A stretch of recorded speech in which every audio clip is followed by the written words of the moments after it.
정권 돌아갑니다. 공동이 됩니다. 공동이 역전을 만듭니다. 2점의 갈비를. Winners of the AFC Champions League 2020, Ulsan Hyundai. You're listening to the K-League United podcast, proud partner of Football Nation Radio. Hello, 안녕하세요. Ryan Walters back for a daytime edition of the K-League United podcast because why not? And it's a full studio, and I actually remembered my intro this week, so that's good compared to last week when I forgot how I start the show. But anyway, we have a very full studio virtually. We're joined by Matthew Binns. Hello. Pete Hampshire. Hello, Matt. And it's real. He's here. It's not a video. It's Paul Neat. Hello there. How's it going? Good. It feels like the old days. It feels like 2017, 2018, other than the fact that Pete's currently in quarantine. That wasn't happening in 2018. But we've got the original trio of the podcast here, so this is a rare treat. Who'd have thought it, eh? Yeah, all we needed was Pete to be in quarantine watching the Bhutan Premier League, I believe, Pete? Yeah, I've really stretched out my scope on football this last week. Desperate scouring anywhere. Just doing all of the research. That Bhutan game was actually quite enjoyable. What was the final score? 5-1. There was a number 10 for the home side who looked very promising. I've sent a little text to Gwangju. Yeah. Just Gwangju front office, which we all have on speed dial, obviously. Speed dial, that's a thing. Didn't just show my age there. Anyway, speaking of ages, we are going to be talking about some of the youngsters here from Korea as they are over in Tokyo trying to get gold in the Olympics, assuming they still happen, because even today I've seen tweets that are saying there might be a last-minute cancellation, which let's hope not. We'll blame the cardboard beds if that's the case. But anyway, we'll be talking about the Olympics. We're also going to be talking about the transfer window, which, you know, the summer transfer window, nothing big usually happens. Not a whole lot to talk about.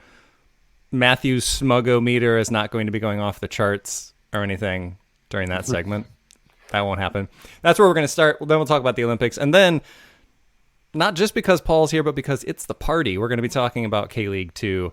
As it's a little bit over the halfway point, but you know what? We've been busy, so we haven't had time to check in on those things. ACL kind of killed us, but now we can catch up on the domestic league as K1 is also getting back up and running. All sorts of things going on, but no K1 this week. And then we got a full mailbag. So, gentlemen, let's just go ahead and get into this. Let's get started with the transfer sagas. Some of the more major signings, just to run through them here, we've got Kwon Chang-hoon to Suwon, Jonathan to Gwangju. Surprise, Pete. There it is. There's the smile we expected. Yoon Luk is back in Korea, and he'll be plying his trade for Ulsan. Ji Jong-won, Connor Chapman, and another one for Pete, Yo Rum, are all on their way to FC Seoul. Lee Jung-hup is up on the way to Gangwon. Well, he's already there. Masatoshi Ishida left Gangwon for Daejeon. Kim In-sung has left the champions of Asia for the hopeful champions of K-League 2, Seoul Eland. So that's an interesting one. And I'm still absolutely fuming about that. Well, we'll talk about that one. And then last but not least, I'll throw it over to you here, Matthew, and we might as well not bury the lead. We might as well start with the fact that Song Min-kyu has left Pohang Steelers and is joining some small farm town team.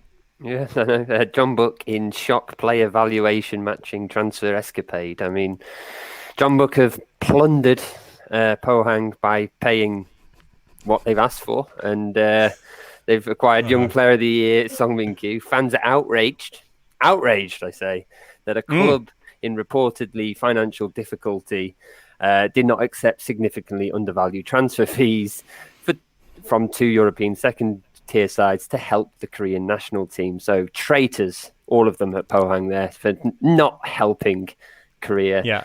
How dare K-League clubs not put country ahead of their own financial stability? I tell you, it's disgraceful. But yeah, I mean, there is reason to be upset at John Book. There always is. Yes, there is. But yeah, you know, Europeans, they don't give a flying Kim Chinook about fair value in Chinese. You almost said it. You almost said it. Not at daytime. We're not past the watershed. European clubs don't exactly care about fair value. Chinese, Middle Eastern clubs weren't coming in for him. So there's only really 2 clubs.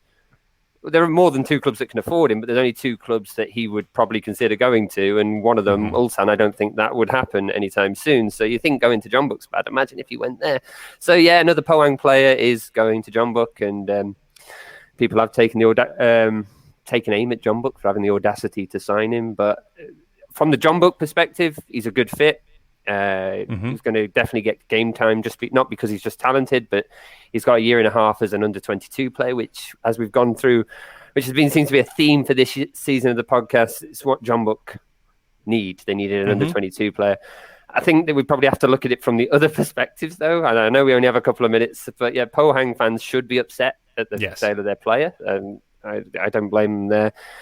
But probably more so at the way the club has been run and the fact that they find themselves in these circumstances in the first place. They've let another key asset go, and they've let that key asset once again go to Jeonbuk. I think the bigger one, how have they got into this mess? But 2, the bigger concern for me is the manager didn't know. The manager knew by finding out in the news that his best player was going to Jeonbuk, and he was going to, there was some questions whether he was going to extend his contract at the beginning of the season. One of the things he requested was that Kang Sang-woo and Song Min-kyu stay for the season, and they've got rid of it. And Pohang have released a statement saying that they've apologized, that they've had to do this without the manager's authorization, and I believe that he is going to get the significant portion of the funds to spend, but when the window's closed.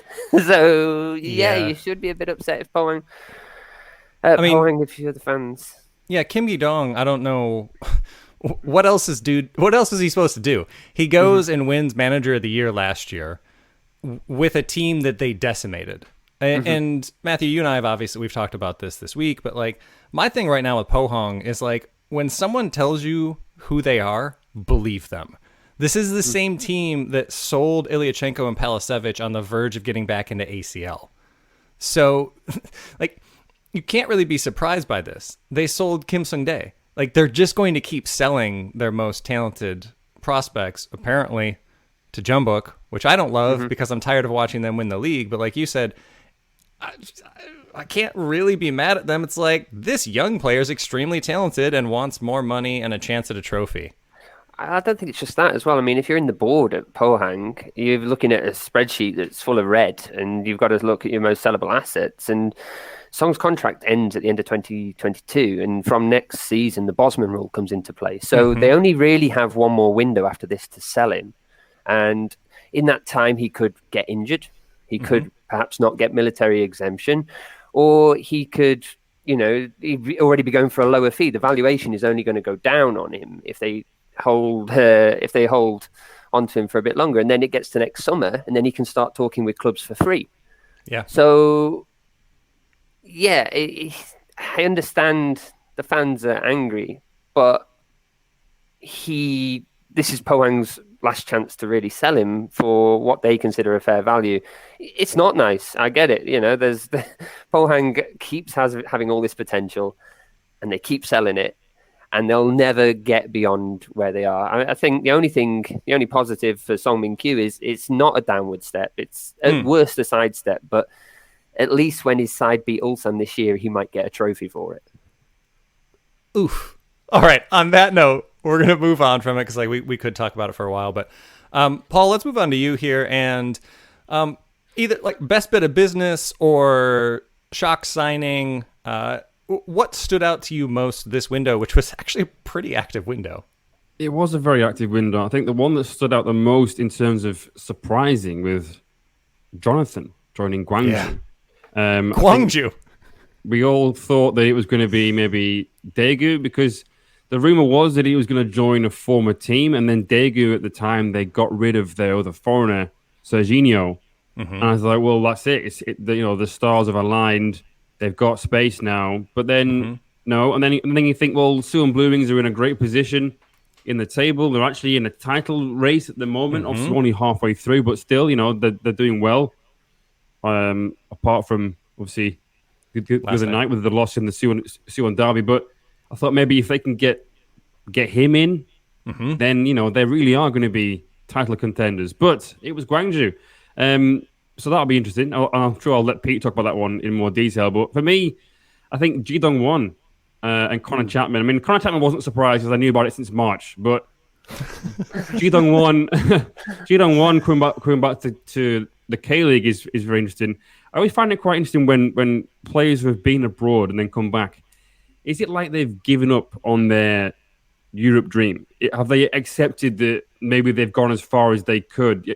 Because it's always, as we know, to play in Europe is what all players want to do in the K-League. Is it seen as like, well, I don't want to admit defeat yet? Like for example, Park Jong-bin when he came to Seoul, he was playing quite a lot for Servette in Switzerland. Maybe it was a bit too soon. But for Ji Dong-won, obviously he's 30.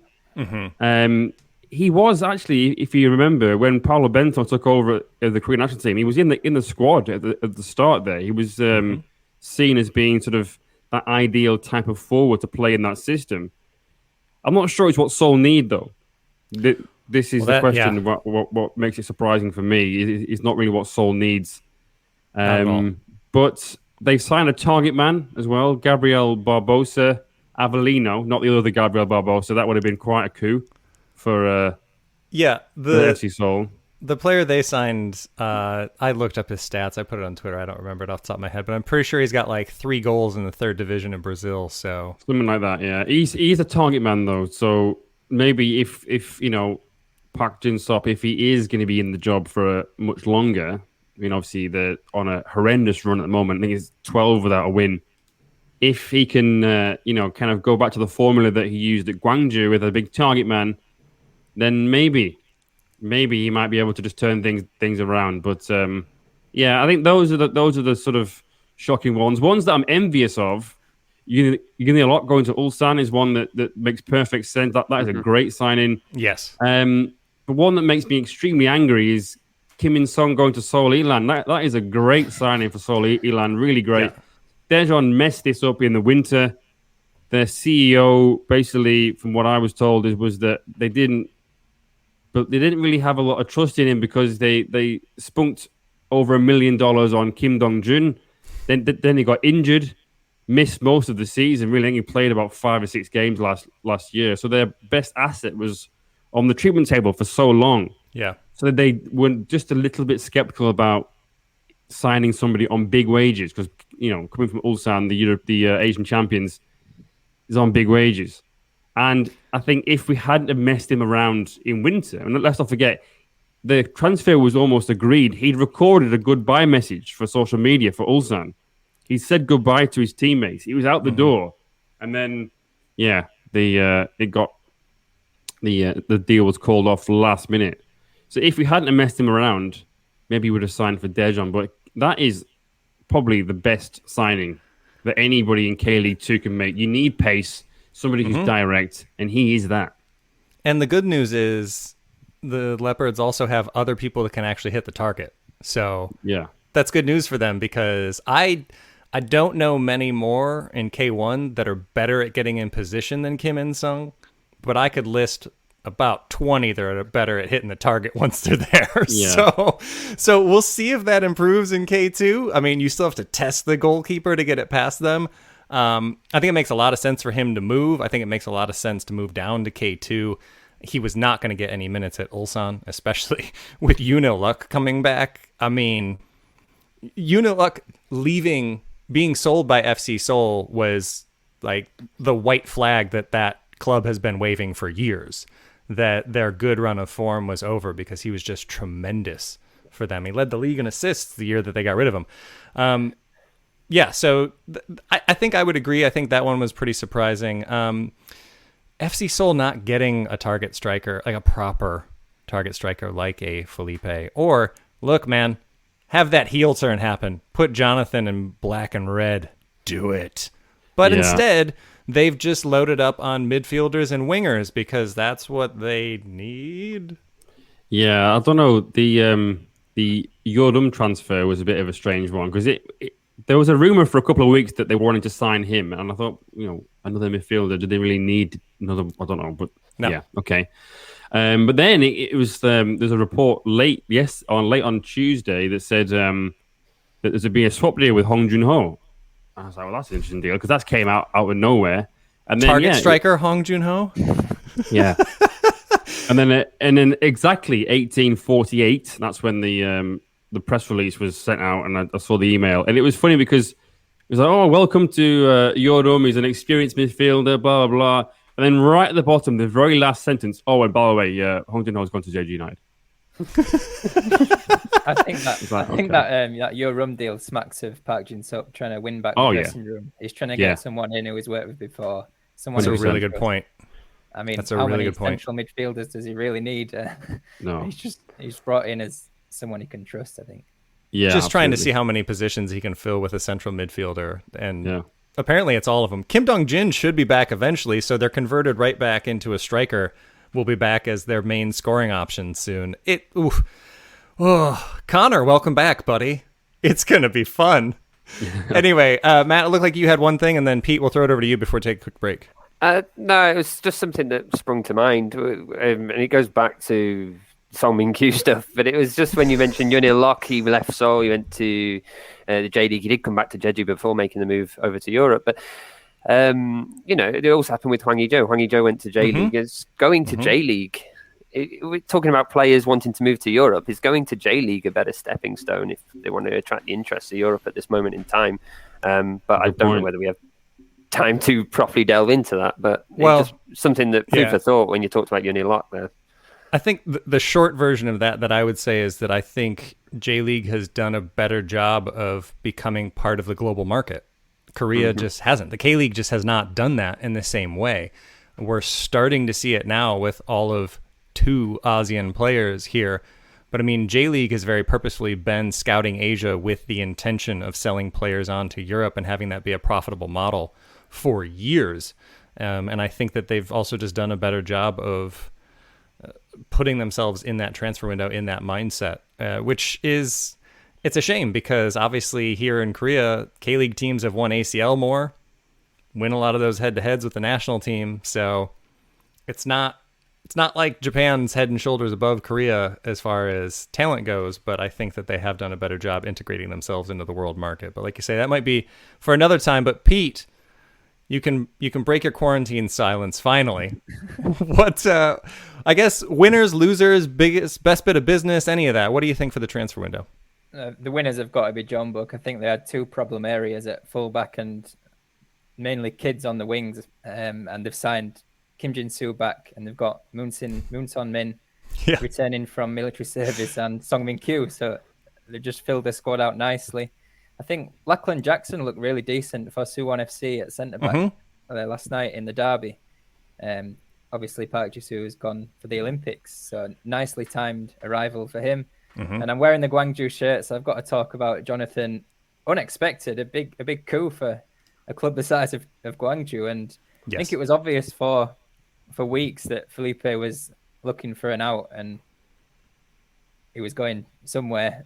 And they will miss him. They'll miss his... Jonathan's obviously a different type of striker, but if he can rediscover that form he's shown in K-League before, he's been a top scorer in the league. The worry is that he's hardly played any football at all in the last year and a half. Right. But if he can get firing, then finally they'll have another talisman that's not Felipe. I mean, just 2 points behind FC Seoul right now, and 3 points behind Songnam. So it's a huge game tonight. I mean, the next 4 home games, I think they've got Gangwon and then Incheon and Suwon, and 4 teams in the bottom half, 4 winnable games, some huge games coming up. Yeah, massive stuff. All right. We're going to have to cut it there because we still have to talk about the Olympics and the best league in Korea, K-League 2. So we are going to take a really quick break, and then we will be right back. FNR is a revolutionary football-dedicated digital platform, the first of its kind in Australia. It provides a 24/7 live online radio platform experience, podcast hub, and acts as a content provider for TV, radio, and digital. Having reached millions of listeners and football fans since launching, FNR is accessible worldwide via its website or app, providing a platform to discuss, debate and celebrate the world game. We are your voice of football, FNR Football Nation Radio. Welcome back to the K-League United podcast, the new look K-League United podcast. I'm your host, Ryan Walters, joined by Matthew Binns, Pete Hampshire, and Paul looks the same, but can't win them all. All right, let's talk about the Olympics. And for those listening to the podcast, you'll just have to watch the live stream. It'll make more sense then. Anyway, let's talk about the Olympic squad. The full squad was announced this week, and they have matches coming up against New Zealand tomorrow as of time of recording. We're obviously doing this live for those watching now. Thank you. Hi. Romania this Sunday, and then Honduras this coming Wednesday, the 28th. So obviously not tomorrow. And on the note of the roster, the overage players here are Hwang Ui-jo, Kwon Chang-hoon, and Park Ji-soo, as we've kind of already mentioned all of those guys. And Paul, let's start there with this team. What do you think of those three as the overage players, or the wild card players as they're known? Yeah, I don't know. Hwang Ui-jo's inclusion again is interesting. Obviously, Kim Ak-bom is someone, he knows him very well. He's worked with him with Songnam a few years ago. Obviously brought him out of the darkness, really, and put him in the Asian Games squad in 2018 and really helped kickstart his career again. Mm-hmm. I think he wants somebody that he knows exactly what he's going to get in Hwang Ui-jo. Kwon Chang-hoon is the one who I think has been shoehorned in because obviously his military service is coming up. I know they've said that they aren't taking that into consideration, but I'm not sure I believe that because they've got Lee Kang-in who plays in a similar place. So yeah, I think because they've got Lee Kang-in and they've got enough attacking, like with Lee Dong-jun in there as well, I just think that they've got enough in the final third, really, to be able to not have to rely on people like Hwang Ui-jo or Kwon Chang-hoon. Yeah, the wildcard choices are interesting. Kim Min-jae obviously was originally a wildcard choice. Right. He's pulled out. Again, that was interesting as well because he's already got military exemption and he's trying to, I think at this point in his career, trying to move to Europe. Maybe that's why he's been brought out, because Beijing want to sell him and they don't want to risk him getting injured. So yeah, I think those are very interesting choices. I think Kwon Chang-hoon will probably be one of the best players for the team. But it might be interesting to see if he gets in the team ahead of Lee Kang-in, you know? Yeah, that's a good point. Yeah, especially with only the 3 guaranteed games. And I say only the 3 guaranteed because this seems like a decent group for them. But Pete, let's go ahead. Let's talk about expectations in this tournament because, this is not necessarily the best lineup for the Korean national team here because, yes, Group B seems somewhat friendly for them. But if they get through, then they're going to likely have to face Japan, Mexico, or France. Yeah. So the group stage, I just wrote the preview for the New Zealand game. You can read on K-League United along with Branko's group preview. And the more I wrote about New Zealand, the more I became convinced it's going to be a tough game. They've got some talent in that squad, and then Romania, who that age group of players have done well in Europe, and then, well, hopefully the Honduras game. Hopefully some of their better younger players are taken away by the Gold Cup. That's my hope for that game. As an American, I can tell you don't underestimate Honduras. Doesn't go well. I've watching them this morning. It saved me during quarantine as the Gold Cup. 2 games every morning has been a lifeline. Looking out my window in Gimje. The American commentary on in the background, I've heard some... First kick was a new one for me instead of kickoff. I've not actually heard that one. I'm sure you heard plenty of upper 90. Yeah. Anyway, the interesting thing for this group is how Kim Ak-bom's going to approach it, whether he'll go for one central defensive midfielder or 2. Which is interesting what Paul was saying there. Can he shoehorn Kwon Chang-hoon and Lee Kang-in into the same team? Because that would be an incredible front line. It'd be pretty good, yeah. And on the note of, as Pete said, we do have a preview for the New Zealand match. We have a preview of the group, and also on KLeague.com right now, there is a 2 separate pieces breaking down all of the players on this roster, with goalkeepers and defenders being one piece, midfielders and forwards being the other. And yeah, I mean, obviously, I've looked at this roster breakdown, but reading through it, it's just like, this team really should have high expectations. But again, if they win the group or if they finish second, they're going to have to face one of those three teams. And then if they get through that, there's still a chance that they'll have to face Brazil next. So all sorts of fun stuff there. But Matthew, what do you think is a realistic takeaway? Should they be expecting a medal? I mean, you said that knockout round, that first knockout round could be everything, really. Yeah. I think they get through that unscathed, then yeah, I think they should be, because they've got a lot of players that are getting minutes at their clubs. They've got a lot of talented individuals in there, and I think as well, we've just talked about trying to shoehorn in two players, but even if we're not shoehorning in two players, they've got enough depth to rotate, and I think that should see them through. They've got quality on the bench, but yeah, I don't know. I don't think Korea probably are going to come unstuck at some point. I really want them to get the medal. Don't get me wrong, but I don't see it. I see them getting to the knockout stages and it being heartbreak again. I'd be more convinced if they performed better in the friendlies in the build-up. Yeah. So the two against Ghana were a bit, you know, it wasn't his full team and it was a bit of a waste of time, really. Probably more about fitness. But the ones against Argentina and France, there was a lot of errors in those games, and the performances weren't very convincing at all. I do agree that I think this squad is good. It's got a bit of depth, a lot of quality, a bit of experience as well. But yeah, I'm not sure that Kim Akbom has really had enough time with the right players to be able to sort of get his tactics in. I don't even think he knows his best 11 now, really. Yeah. My problem is, though, it feels like he has had a long time with them, though. It feels like this camp that he's had with them has been for ages. And the camp, the camp is, you're right about that. I think, but in terms of being able to put the sort of things that he works on into practice in a game, I don't think he's really that. He's not really been helped. And also, I think a goalkeeper, I'm not sure he knows which keeper to pick. Song Bom made a huge error in that last game against Argentina. An Jun-soo has made a few mistakes for Busan as well. And then you've got An Chang-gi, who's never played ever for Suwon Blue Wings. He's played in FA Cup games when he was in a university team. Yeah. But he's not played. So I'm a bit concerned about that area. I also feel like the last minute inclusion of Song Min-kyu just kind of... It didn't reek of desperation. I mean, Song Min-kyu's a very talented player and he qualifies for this. But I mean, if you're part of that under-23 team that won the Asian Cup and you've got this nucleus of a team together, you want to try and keep that going into this. And it feels like just before the Champions League, he's like, oh, hang on, I'm not going to be able to do it. Just grab Song Min-kyu, chuck him in now. And okay, yeah, you got to make... It's about winning.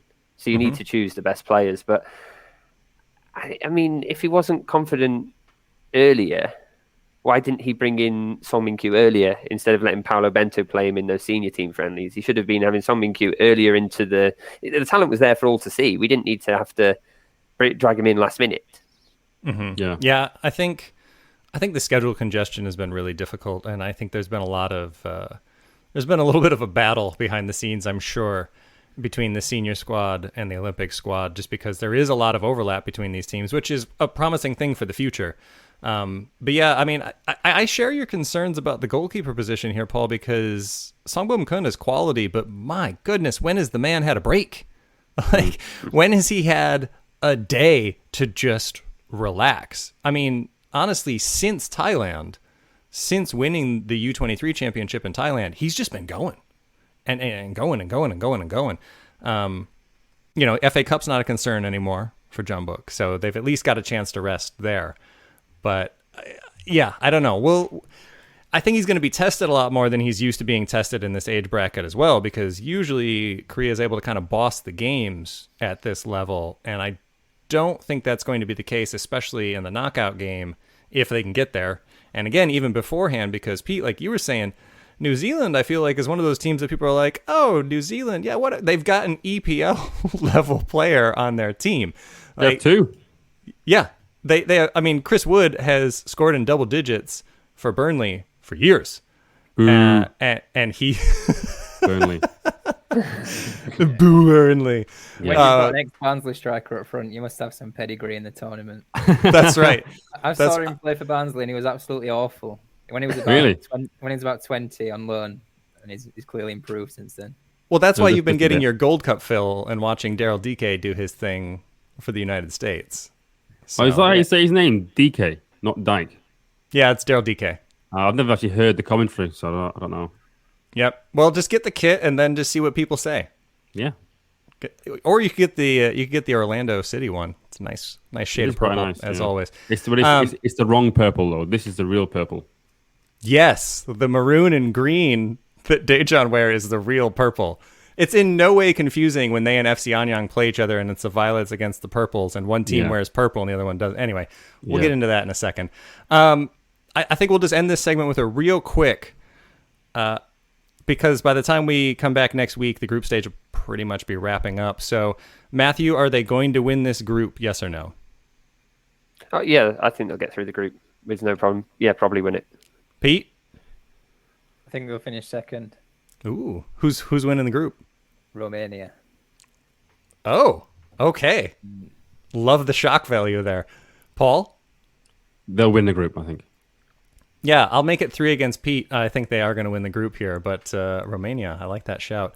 I mean, I do genuinely think it's going to be some entertaining matches. So, again, that starts tomorrow here in Korea. That'll be a 5 p.m. kickoff. So, get home from work early, get Naver on, and don't leave the house. Please stop leaving the house if you live here in Korea.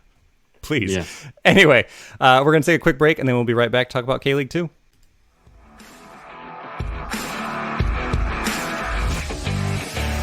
Fans, we want to hear from you. You're encouraged to email KLU at info@kleagueunited.com or tweet at K-League United with any questions, comments or reactions. Or follow us on Facebook to ask directly during one of our live shows.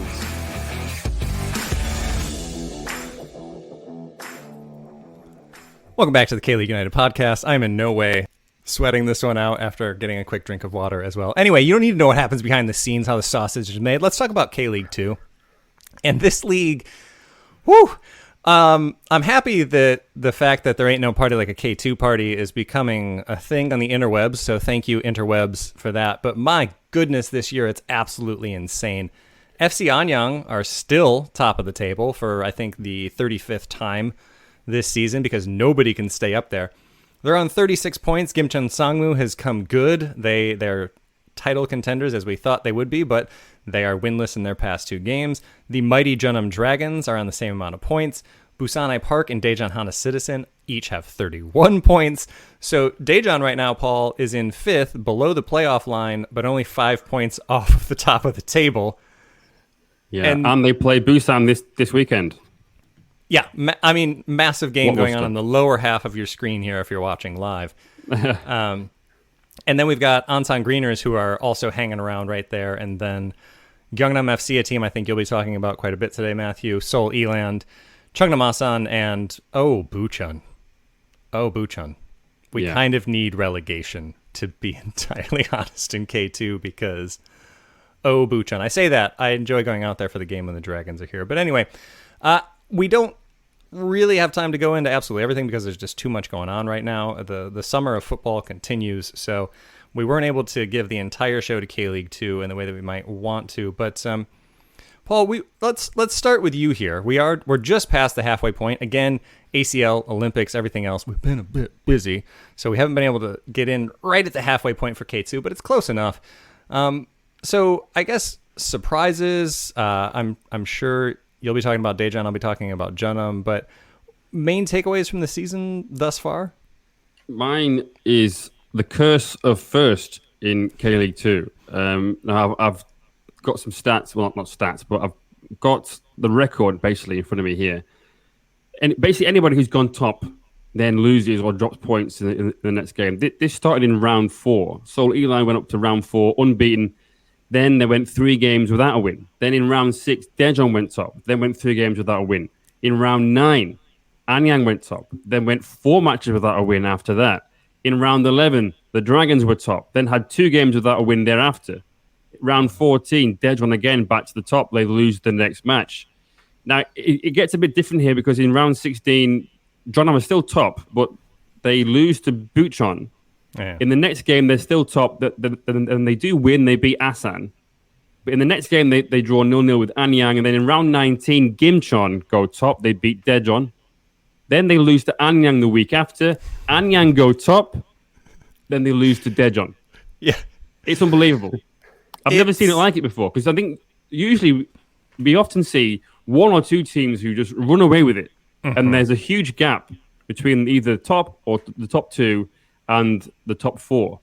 But this season, either nobody wants it or we all want it. I can't really decide which way around it is. Yeah, I mean, Jeju last year just absolutely destroyed the league. And some idiot on this show right now was like, Gimcheon might not even lose a game this season. Thought that was going to happen. 5 losses for them later and 7 draws, by the way. But I think they're starting to come good. But right as they were, they also have had the roster switch as usual. So it is absurdly close this year. It is all sorts of fun to follow in that regard. And Matthew, one of the teams, and this is a bit of a preview because you and I talked about it beforehand, but one of the teams we expected to be up there was Gyeongnam FC, but they are not even in the playoff picture right now. I just wrote, what are Gyeongnam FC? Because the last 10 games, they've had no 2 consistent results.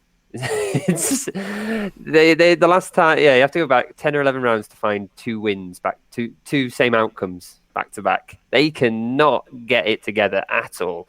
We pointed out like earlier in the year that they were underperforming. The stats suggested that they're going to come good. They just sleep in. It's going to all kick into gear. And then I think they won that weekend. And Kel surprise. I was a bit smug, but they are just terrible. They're just. It's got worse. The discrepancy between what the stats say they should be doing and what they're actually doing is just getting wider and wider each week. So Gyeongnam have the highest XG in the league. They have an XG of 36. That's higher than the league's top scorers have actually scored. Mm-hmm. They've only found the net 25 times, though. It's an incredible discrepancy. So they are getting the ball into these dangerous positions. They're not converting them.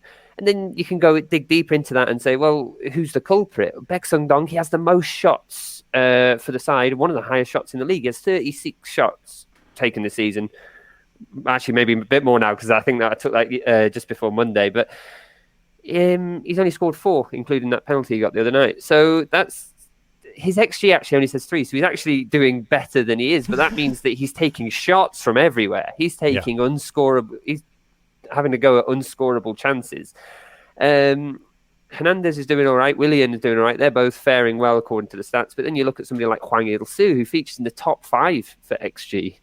He's got 3 in the league though so far. Going against Daejeon. Yeah, and other strikers are failing to step up when given the chance. Yoon Jun-tae missed a penalty against Ansan the other night, and they've been shipped out with nothing in return. Lee Jong-hyop's just disappeared now. Mm-hmm. So, what are you doing up for? So Gyeongnam are creating. They've just got nobody to put them away, and then you go to the back, and they've got the second highest expected goals against in the league. But they've actually haven't conceded that many in comparison to this XG. And that goes, that's credit to their keeper, Son Jong-hyun. He's faced the most shots in the league. 68 shots he's faced. And subsequently, he has conceded the second highest number of goals as a goalkeeper. But he's also made the second highest number of saves. And he's probably been key to making sure that Gyeongnam haven't got even worse. And then you think, well, what's happening in the middle of the park? They've got the second highest possession in the league and behind Gimcheon. So it's not like they don't have control of the game. They've got the player with the highest passes in the league in Jang Hyuk-jin, and you're like, oh, well, they're doing all right. But then you look at it in detail, he's not even in the top 30 for accuracy on those passes. I mean, okay, it takes 2 to get a good accuracy stat, so maybe it's a case of the players not being in the right place, but sure. You should put that on a features t-shirt. high for It takes 2 to get a good accuracy stat. Get that on a t-shirt. That's the new KLU merch that people have been craving right there. No, I couldn't give a flying. Kim Chinook is my favorite. Truth.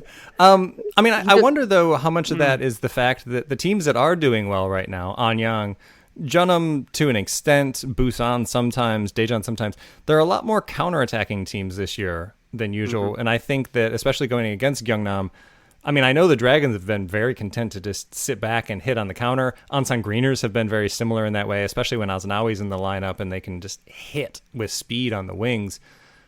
So I wonder how much of it is the difference in the style of play. But like you say, based on the stats and the roster that's in place, we just expected a lot more out of Gyeongnam this year. Mm-hmm.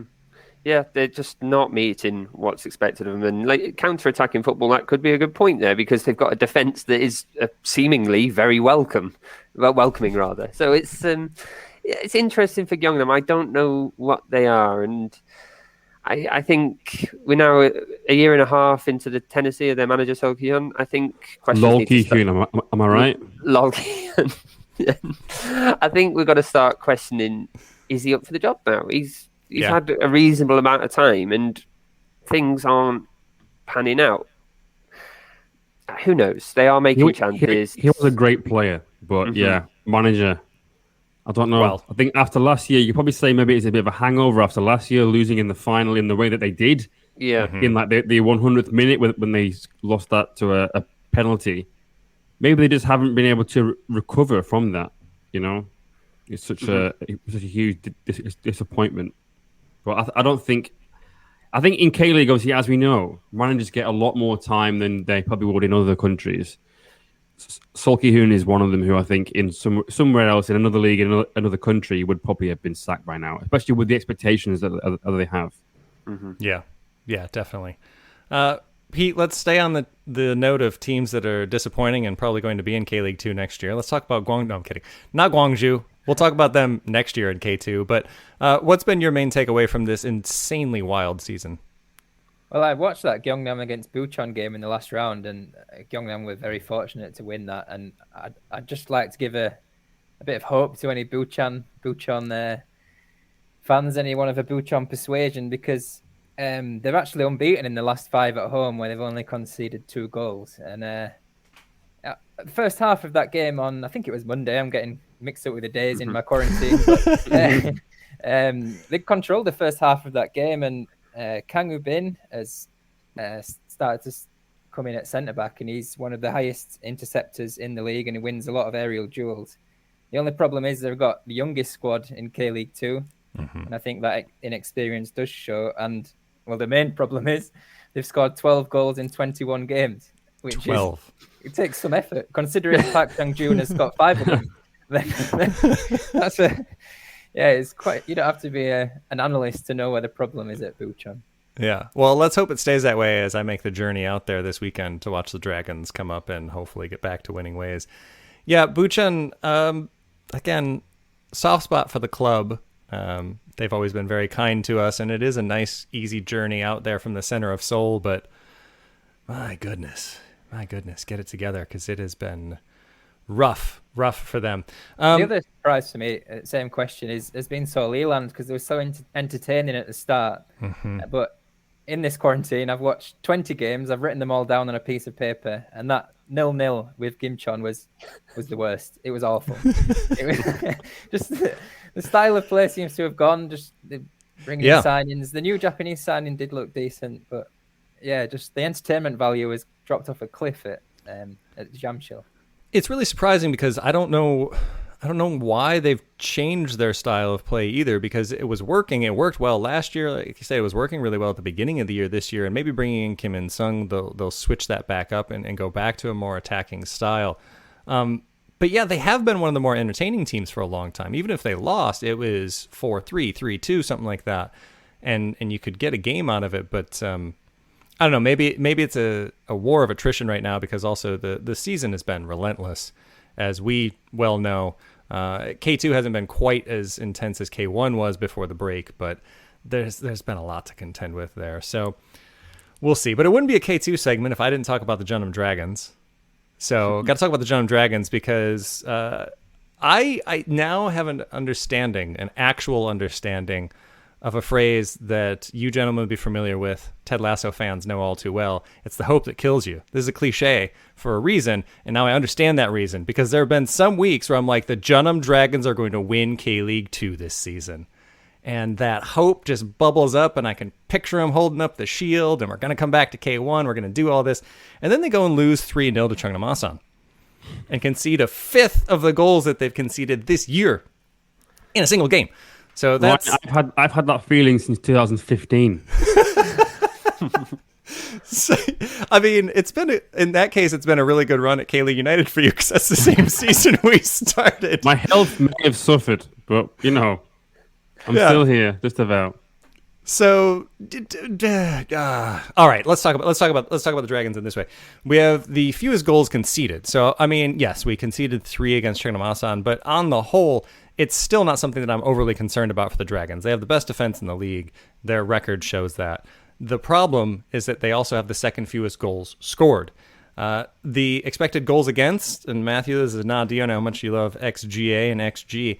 The expected goals against is 24. So they are well overperforming that with only the 15 conceded. The bad news is it's the same number for the expected goals. So they're 4 under what they should be achieving. And I wanted to wear my Lee Jung-ho kit today, but my microphone blocks the Dragon's crest in the middle, so I couldn't be having that. But just not been as good from him as you'd be hoping. Balotelli has had moments where he's looked up for it and looked like a difference maker, but Samuel also is just not really performing up to what was expected of him. So, and they're getting... He still scored more goals for Dead John than Bruno Bayo has. Samuel, he scored an own goal when we beat you 2-1 away. Well, what a stat that is. You shouldn't have taken Bruno from us, because he actually could play for us. And he could, yeah. Maybe I hope you learned your lesson. I think it was the food down there. The food is better. The Jeolla province has the best food in Korea, and I will fight anybody that disagrees with that. Yeah, it does. Speaking of fighting, the Dragons have been doing quite well to fight their way into the penalty area. They are 3rd in the league for touches in the penalty area, and they are not at all getting it done with a 27% shooting accuracy on 237 shots. It's very frustrating to watch them play sometimes. But Paul, I think this really speaks to the curse of first, like you were talking about, because every team that gets up there, when they get up there, it's like, oh, look at these world beaters. They're going to do this thing. And then there just hasn't been consistency from anyone, which also touches on all the teams that we've talked about. Like, consistency just isn't there in K2 this year, which does make for an entertaining title battle. But I really wish the Dragons were just running away with this thing. Yeah. Well, I think the key is to make sure that you are second on the last game of the season, and a win would take you top. But the team who is top has only just gone top. That's the only way you can definitely win the league. So I'm just going to look right now. We're going to see who the Dragons have on the last day of the season. I hope it's Daejeon. Oh, God, please, no. I think we've got Anyang on the last day. We've got you on the second to last day, and then we face Bucheon. Good Lord. Bucheon at home is the final game for the Dragons. Oh, we have Anyang at home on the last day, I think. I can't remember exactly. It's going to be on the final day. That's going to end in misery. So, regardless, I am already planning my trip down to glorious Gwangyang to get some bulgogi and some duck. It's delicious. Anyway, it's lunchtime here, so I'm going to move on from this segment. We're going to come right back for the mailbag, and then we're all going to go eat lunch. Not together, because sad times. Anyway, we'll be right back.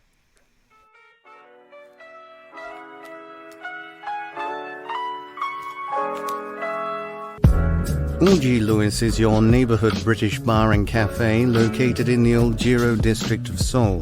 Decorated in old English antiques and furniture for a true homely feel, you can enjoy homemade scones, cakes and afternoon tea during the day, and traditional British favorites like beef stew, English ale, and a fine selection of wines at night. Available for private parties or simply an evening out, Eulji Lewis is sure to become your favorite neighborhood pub. Be sure to mention K-League United at the bar during your visit, and you'll get 10% off your bill.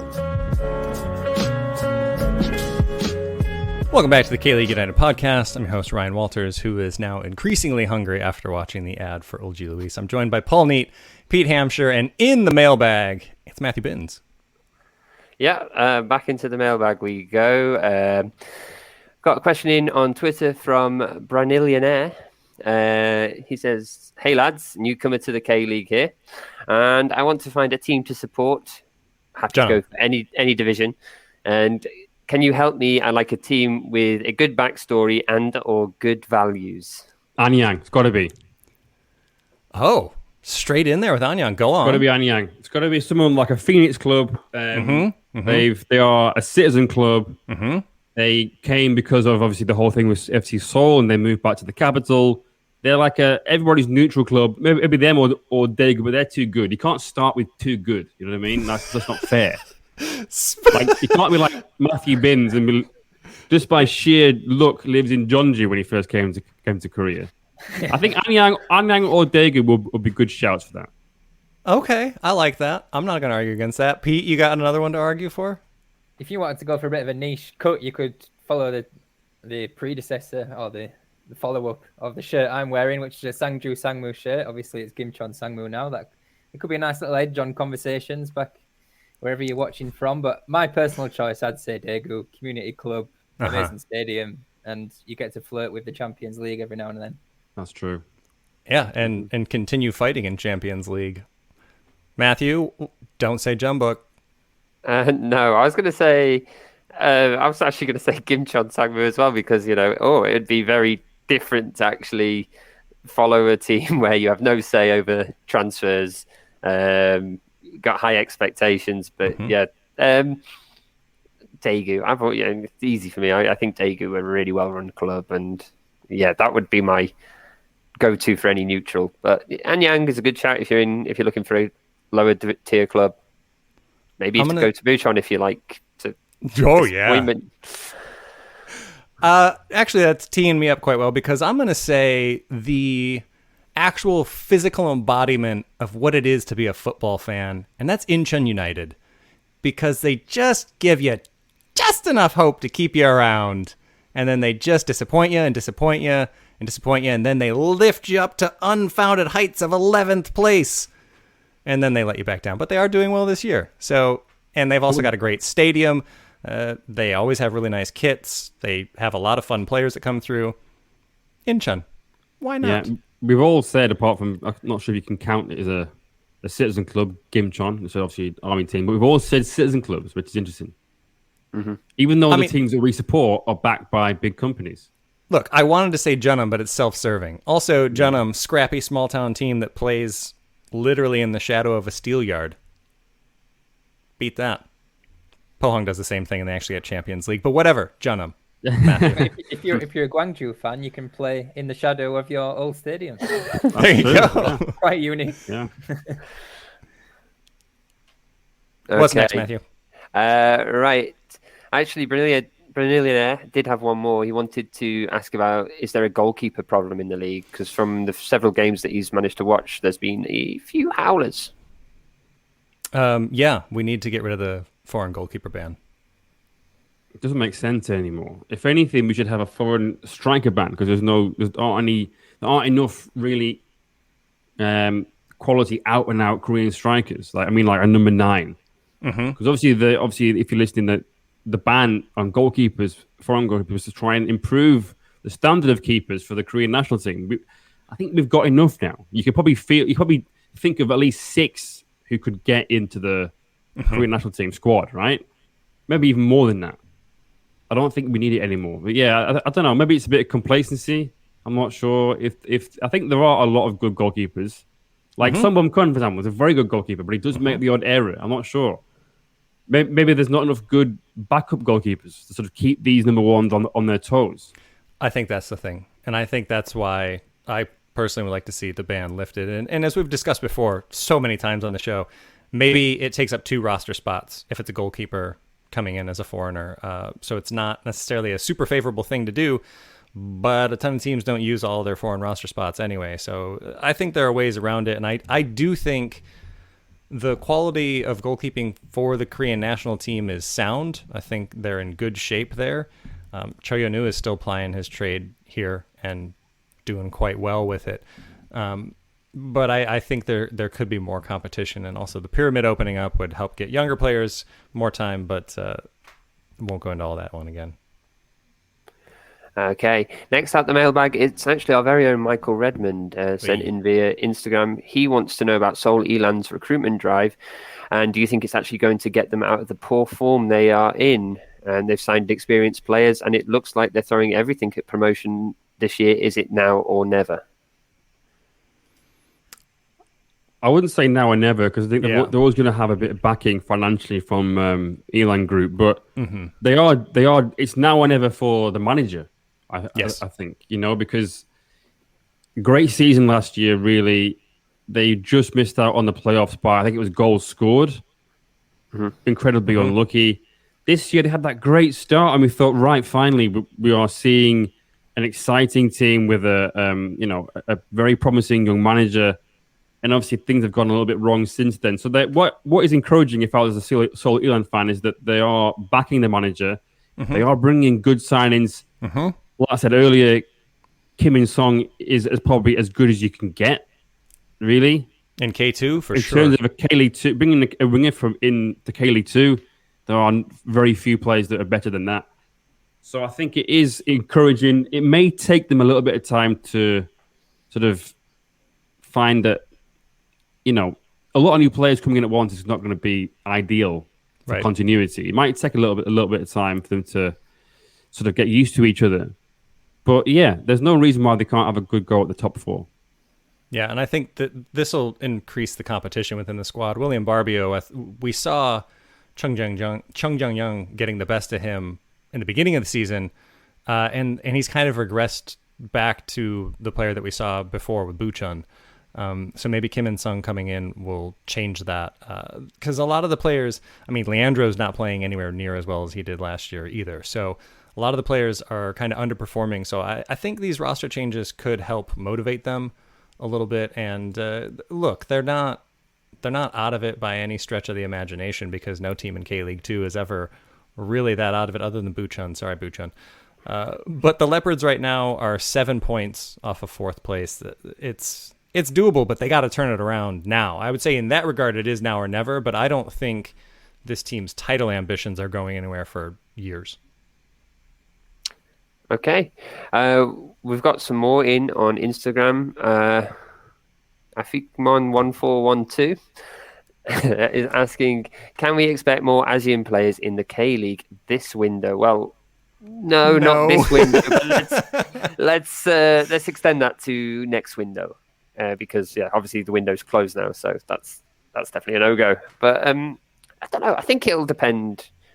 A lot will ride on how Sasalak performs in Jeonbuk, and I saw a lot of people concerned that he's not going to get minutes at Jeonbuk. I still argue that he will. Signing Kim Jin-soo was a real coup. It was a real coup. We've promised him ACL in order to make Al-Wazir sell, and or Kim Jin-soo to the tune of Uptown Girl. Anyway, that did take things back a bit, because he wasn't supposed to come back. You don't say no when you've got Kim. He was in country rehabilitating from a lengthy injury, and his club in the Middle East have offered just to loan him back. Yeah. So Jeonbuk have reaped the money from him selling him at the end of last season and just got him back for 18 months. So it's incredible. But yeah, that's where Sasalak was supposed to be playing. Now Sasalak can actually play both fullback positions. So with Lee Hyun at the Olympics and Jeonbuk potentially having quite a compact schedule because of all these postponed games, there is going to have to be squad rotation there. And with the Champions League chucked in as well, yeah, he's going to get minutes. So I hope he does well. If he does well at Jeonbuk, then I see no reason. I think the biggest issue is finances when it comes to Asian players. I think there's a misconception that because the K-League performs better in Asia as a league in terms of results and things, there's this snobbish notion that these Asian players can be picked up for cheap, which is far from the case. They are on good contracts, and the clubs want fair fees. We complain about Song Min Kyu not getting a fair fee from Europe, but then we can't just be dismissive and say K-League should just be getting Asian players in. Like, it's easy. It's not financially. That's what put John Buck off buying Sasalak back in the winter window, and this is why he's only on loan now for 6 months, because they couldn't afford what Bodiram were asking. Yeah, massive club, Bodiram. Nice new kid as well. It's my Thai league team. Right, we've got another one on Instagram from Uncle Lex. He's asking, are the K-League, KFA, are they focusing on overseas viewers? Is it working, or is it a dream? Well, I think the team they've got in charge of it is doing a tremendous job. Just say that. I'll say that. I think it might be a dream, because week after week we see poor refereeing decisions and VAR ruining matches. I'm not sure if you guys saw the Suwon Derby on Tuesday night, but that red card, that second yellow to Han Suk-jong, was a disgrace. And he didn't even use VAR. So people watching that overseas, why would you bother? You know what I mean? That would be my concern, is that the standard of refereeing is having too much of an impact on people trying to get into the games. When let's be honest, if you're watching a game in Europe, for example, it's going to be at a time that's probably a little bit unsocial. You know what I mean? A little bit of an awkward time early in the morning. If you're trying to watch with a cup of tea and you're really tired and it's like 5 minutes of VAR, I'm going to turn it off. I think as well, like, just to go to the question, like, he's asking, are the league focusing too much on overseas viewers? No, because not really. I think what the perception often is a lot of our interactions, a lot of international interactions is via Twitter, but that's because K-League on Twitter has been repurposed for an international audience. So saying, K-League are only focusing on international viewers, because you're on K-League, you're following us on Twitter. If you go to K-League's Instagram, you go to K-League's Facebook, everything is towards a domestic audience. There are things we could discuss about the TV deals, TV rights deals with local companies here, but I don't see why they can't do both. We were saying for years, it's happened. It's such a small addition to make it internationally available. It's not really putting the K-League under too much extra strain to put these matches out there. Anybody thinking that the K-League is going, oh no, we need international audiences, I think they're just kind of only seeing what they see on Twitter, and they're not seeing what the K-League does elsewhere. And I think, they are focusing on international audiences, but that's not at the expense of what they're doing domestically as well. And I think, like you say, if the league itself was really focused on international viewers, a lot of the things that we've seen suggested on Twitter that other leagues do, K-League would be doing. Player names would be in English, not in Hangul. Like, look, I've got Hangul on the back of this kit that I'm wearing right now. I love it. I love the way that it looks. But if they were truly trying to market themselves internationally, then the names would be in English so more people could read the names and identify the players. And I think we would also see sponsorship deals from non-Korean companies. And I wish the focus was more on the international viewers. I think the TV rights deals are there. There are still only 2 games per week that are called with English commentary. So it's a step, and it's getting there, but I definitely don't think that there's too much of a focus on it right now, and think that there could be more. There's scope for more, and I know some people that do a good job at it. Well, anyway, there's 2 more questions. I skipped one in the rundown here, but there is one from Plumquat on Instagram who asks, can Jonathan bring the form he had from years prior, and does Gwangju have any hope to escape relegation? And I'll throw this to you, Pete, because I know you've had an article out recently about this. Yeah, you can read my article, 3 reasons why Gwangju can stay up, on KLeagueUnited.com. It's just Jonathan. Yeah. Jonathan scoring, Jonathan with his shirt off, Jonathan in the locker room. The thing is, attacking options at Gwangju, it's basically a lot of children and Felipe, and now it's a lot of children and Gwangju, because the front line is an average age of 21 without Jonathan, who was 31, I think. And I think even if he's not fully match fit, he'll make his debut as soon as possible with the paperwork, and he'll be looked towards to create everything, because in the central midfield at Gwangju, you've got a lot of defensively minded players, apart from Kim Jong-un. Kim O-young, the manager, plays with 2 really defensive central midfielders who are both basically centre-backs. He plays with 6 defenders.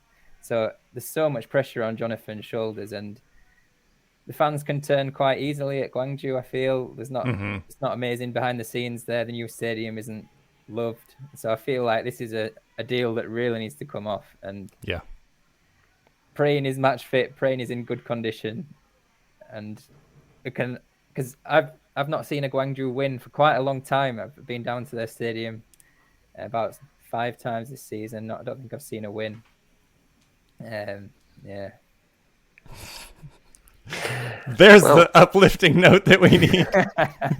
Well, we do have one final question in. That's from Asri Furman on Twitter, and he is asking, is the boiling point within reach among Pohang fans towards management following Son Min-kyu's transfer to Jeonbuk? We have kind of touched on it a little bit earlier, but Pohang fans certainly aren't happy that this continues to happen. I'd be worried that their manager is also out of the loop. The manager is just as in the dark as them, it seems. I'd be worried that the club has got itself into such a state, considering who they're backed by. And we know sometimes the backings in K-League clubs sometimes are more just a name on a shirt. Hello, Sue on Samsung Blue Wings. But Pohang should still be doing better when they're on the cusp of, they finished 3rd last season, on the cusp of doing something in ACL. Yet they got through. They probably even thought, we got through that Son Min-kyu, perhaps we can just not use him at all. But they got through the group stages. They're still in the Champions League. And the board are just quietly, stealthily dismantling this team once more. Yeah. I don't know. I think we've seen anger in the form of public statements from Pohang supporters groups. I wouldn't be happy if I was a Pohang fan with how things are going at present. Yeah, it was very important that last year that they kept Plosevic and Ilyichenko and then added a few more players to that. The fact that they let them 2 go. Obviously, they had Plosevic on loan. They couldn't make that a permanent deal. And selling Ilyichenko was just awful. So, Ilyichenko was a free agent. It wasn't even selling. He was a free agent. Jeonbuk did give money, but that's because of the lack of Bosman role. So Jeonbuk paid, I think it was 0.8 million in compensation. It was a massive compensation fee. That looked like a transfer fee, but didn't know that. It was basically they couldn't renew Ilyichenko's contract. They haven't got the money to renew Ilyichenko's contract. So that's very disappointing. Even at the back as well, Ha Chang-rae is obviously at Gimcheon now, and it doesn't seem like the replacements are as good. So that just screams lack of planning. Yeah. I mean, it's rough to see them built back up to the point that they're back in ACL for the first time, I think, since 2016, through the group stage for the first time since 2014. But a team that is one of the most successful in Asia. They're one of 2 teams that have won the ACL 3 times, or the Asian Championship, because it was rebranded, blah, blah, blah, blah, whatever. The internet's a thing. You can look that up. But they are a massive club in that regard, and it really felt like they were almost there. I mean, Pete had them pegged to win the league this season before their winter transfer happened. And look, Pete's not the only one that regrets that, I'm sure. Pulasevic. I had my big sign with caveat written on it last year. Yeah, but it's rough for Pohang. It is rough, especially like you say, Matthew, because they got through the group and they're still fighting an ACL. And I think most of us were looking forward to seeing what Son Min-kyu could do there. But he'll play an ACL. It just won't be in the red and black. Indeed. Anyway, that's it for the mailbag. So I'll let you wrap up. Okay. Smooth. You can tell we haven't been on together in a while and that I haven't been hosting regularly. Anyway, I will say, if you would like to get more involved with us, you can do so over on Patreon. We've got all sorts of things going on there, including the resumption of the So Rare tiers, which are back underway after a very long summer break. You can find out about that. K-League Survivor is also back. Are you guys still in that? I got 1 life left. No, I'm out. For me as well. All right. We're all chasing Michael Redmond there. He's got 3 lives left. It's ridiculous. Maybe we'll just have to hit the reset button on that. But anyway, all you need to do is pick a team that doesn't lose. If you want in on that and you're one of our subscribers, just send us a message, and I'm sure we can make that happen. And as always, if you'd like to listen to this podcast live, you can do so every Thursday on Football Nation Radio down in Australia, which is also a good spot to get more perspective on the Olympics and other things going on down there. And I still have a soft spot for A-League, even though they didn't send their teams to ACL. It's fine. It's still a fun league. Anyway, if you subscribe to this podcast and leave us a review, we will enter you into this month's K-League Kit Contest, which I'm going to say is probably just going to be August's K-League Kit Contest at this point. So it's still the Gwangju goalkeeper kit. It's a lovely hot pink. It's perfect for this time of year to just be your audacious summer self. So if you want in on that, leave us a review and we'll throw your name into the hat. And I think we'll probably have Pete pick the winner for that just because it feels right. But anyway, for Pete Hampshire, Paul Neat, Matthew Binns, I'm Ryan Walters. Thanks so much for watching.